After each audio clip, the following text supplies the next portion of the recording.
Robert Halfon, the day before the schools break up, the government announced about mass testing. Is that a terrible decision?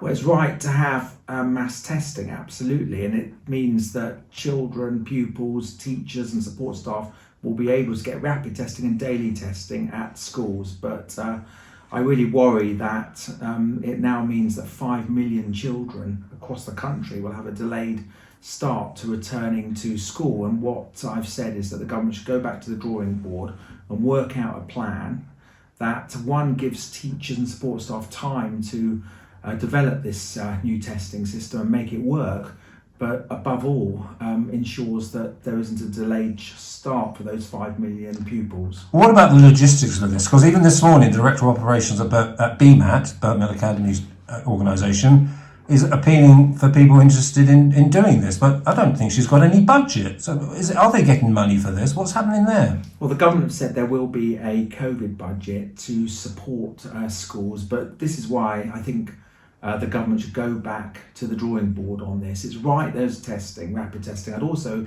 like to see teachers and support staff have priority for vaccinations, because we've got to keep our pupils learning. We're damaging the life chances of every pupil when they're not in school, and kids have missed millions of, in essence, if you look at it as a whole, millions of hours of learning over the past 6 months. And we know that 2.3 million children, roughly, despite the individual efforts of schools and teachers, did hardly any learning at all during the lockdown. And what has actually been done? You talk about digital poverty, don't you? But let's keep it to Harlow. Has anything been done to give more children access to computers and IT? It just seems to be almost lip service. Well, the government have sent hundreds of thousands of computers around the country, and many of those computers have gone to schools in Harlow. It took a very, very long time. I would have preferred that they had given vouchers to head teachers so they could have gone down to perhaps Curry's in Edinburgh Way just to buy Google Chromebooks or the tablets or computers that pupils need. So a lot more pupils have access than they would have done, but nothing is, however good remote learning is, it never substitutes for kids being at school. I go to schools all the time. I love going to schools in Harlow. I go almost on a weekly basis in normal times, and every pupil I talk to, even now, whether it's in school or online, I've been at at Catherine's school a couple of weeks ago, but every pupil, young or old, they want to be in school. They want the structure that school gives them. They want the friendships that they have. And also, the older pupils want to do exams. Do you feel that relationships are breaking down with head teachers in this area? I know people like, say for example, Alan Osborne over at Ongar Academy, who's taught at Markhall and Burt Mill, saying, who's going to do these DBS checks and things like that? You can feel they're exhausted and they're very angry. How can you heal that? Well, first of all, can I thank every teacher and support staff in every school in Harlow, because they've done incredible work. I've seen it, and I really wish them a happy Christmas and a break over the next couple of weeks. But I have a lot of sympathy for what the head teacher you just mentioned has said. This decision shouldn't have come out the day before schools were about to break up. There should have been a long-term plan. I've said publicly, I'm chair of the Education Committee, I said publicly I want the government to go back to the drawing board, even if the testing regime is slightly delayed. I think it's wrong that 5 million pupils in the country will now start a week or so later. I think the schools need a proper plan as to how it's going to work, how the funding is going to be provided, and also who these extra volunteers are going to be. And there is talk of the armed forces coming in to help schools do this, but this should all have been set out. I welcome the testing. I want teachers to have priority and support staff to have priority for vaccinations, but the government have got to do this properly. On this 5-day break, or amnesty as you describe it, and I noticed the other day that the Health Service Journal and the BMJ came together to say that this is a super spreader event. There are many other academics said it's super spreader event. The term used was RCN is a tsunami that will hit us in January. But you support it. I just don't understand that. Well, actually, there's been lots of different experts saying different things on this. Some experts have supported it, some haven't. And Can you name one? Because I could say Professor can. Alison Pollock of Newcastle University says that's a bad idea. Well, I can. I've heard academics from universities around the country being interviewed, some saying they support it, some saying they don't. I can't remember the individual person I've listened to, but there have been different views. The important thing is I've always said to you that I follow the advice of the Chief Medical Officer and the Chief Science Officer. They have advised that this can go ahead. I think that's important. They are the Chief Medical Officer and Chief Science Officer of the country. But this is not an easy one because whatever decision is made, it's going to cause enormous hardship. I don't want the Christmas break just so people can go and party, and I hope that doesn't happen.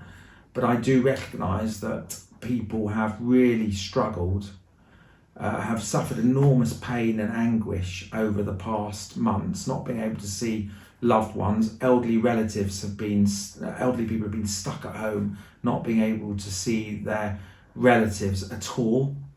Or hardly at all, and so you have to balance the absolute need to control the coronavirus with also the mental health, the anguish, the pain, the general happiness of families up and down the country just to spend a few days at Christmas being able to see their loved ones. And if people are responsible, if people maintain social distancing, if people keep the masks on when they need to have them on, if they don't do too much physical contact, God willing, the Christmas period will be okay. But whatever the government had decided on that, if the government had decided to, in essence, ban Christmas, you would have, rightly so, because your job is to scrutinise the work of politicians, you'd have been saying to me, why on earth is this going on? And so there is no easy option to it. But I worry also, and just speaking to so many residents, thousands of emails, the conversations with residents on the phone, doing my online surgeries, just the pain, the ever-growing pain and anguish that people are going through, the mental health issues that people are facing because of isolation, because of not being able to see their family and loved ones. So that is why I've supported the decision, but we've got to all behave responsibly and hands, face and space and maintain all the rules as far as possible. Do you speak to other key leaders? For example, take Princess Alexandra Hospital or Lance McCarthy. We're talking about looking to January. I'm told already there are hundreds of members of staff off sick. Do you know if there's a contingency plan, for that? What's occurring there? Well, I speak to the hospital regularly. I speak to the local doctors group. It's called the Commissioning Group, West Essex. I established at the very beginning of this lockdown a community group that we meet regularly and look at all the issues facing Harlow. I'm on East of England calls, Essex Public Health England calls on a regular basis, and of course the hospital is under enormous pressure. They've had to open additional wards to deal with the coronavirus, but fortunately the amount of people who are really suffering on ventilators is much, much lower than originally in the lockdown. The hospital and the whole country as a whole, medical professionals understanding how better to look after patients, but the hospital is managing it, and I've spoken to the chief executive and they are managing it very well. And can I thank again many times over all the NHS staff at Princess Alexandra Hospital for all they're doing, and I hope they get some kind of Christmas break too. And finally, what's your hopes for 2021? This year's been a really tough year. It's a year like none of us could ever have imagined. We wake up in the morning just not believing what is going on. People of Harlow have lost loved ones. People around the country have lost loved ones. We've been stuck in our houses for weeks and months on end. Businesses have struggled. People's livelihoods have been under threat. Jobs have been lost because of this awful coronavirus that has swept the world. So my first thing, everyone in Harlow, please have a happy Christmas and enjoy the few days responsibly, but have a wonderful Christmas.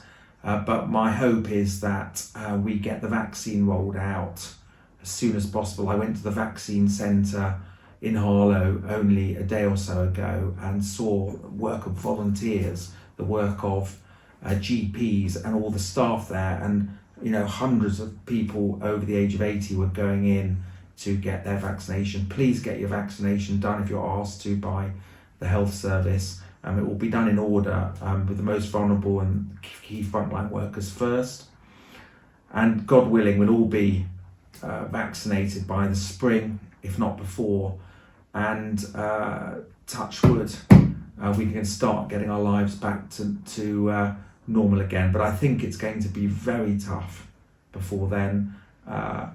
Around the world, Germany's in lockdown, Netherlands are in lockdown, Italy have just announced more lockdown measures. This isn't just unique to Britain, sadly.